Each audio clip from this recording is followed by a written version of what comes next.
Revisión e implementación de un programa de apoyo para la prevención y el tratamiento de la desnutrición maternal-infantil es un proyecto realizado gracias a la sexta convocatoria de Proyecto de Cooperación al Desarrollo de la Universidad de Valencia.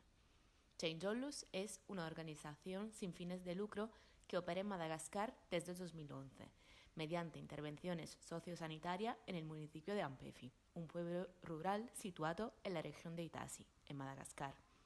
Madagascar es uno de los países más amenazados por el cambio climático y se enfrenta periódicamente a fenómenos meteorológicos extremos.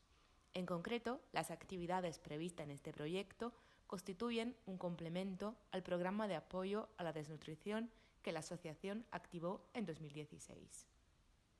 Las actividades del proyecto se propone llegar a las aldeas más aisladas para identificar y tratar en una fase temprana los casos de malnutrición aguda y monitorizar el crecimiento de los niños que viven en el municipio de Ampefi.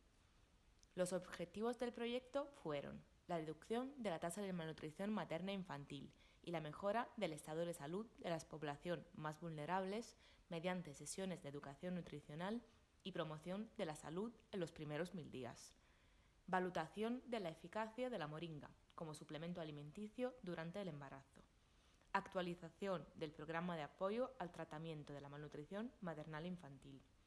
Los principales beneficiarios de este proyecto fueron todas las mujeres embarazadas y los niños desnutridos detectados en el municipio de Ampefi.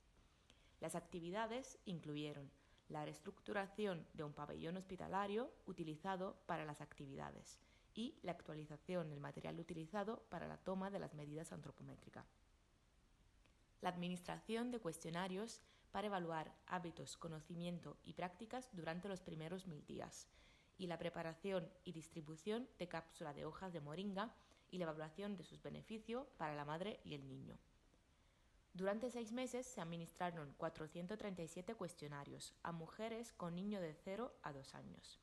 El análisis de los datos identificó los grupos de población más vulnerables y los puntos débiles del proyecto, que fueron tratados en una guía para madre y hijo. Estas guías se distribuyen a todas las mujeres seguidas durante el embarazo y a todos los niños nacidos en el centro de salud. El proyecto incluyó también el seguimiento de 120 mujeres embarazadas, con atención médica gratuita durante el embarazo, el parto y en el posparto, la realización de cursos de acompañamiento al parto y a la lactancia materna y la administración de cápsula de moringa. La región de Itasi presenta una alta tasa de malnutrición crónica. Las intervenciones dirigidas a promover y mejorar el estado de salud de las madres garantiza resultados a largo plazo en el estado nutricional de los niños, con efectos intergeneracionales para toda la comunidad.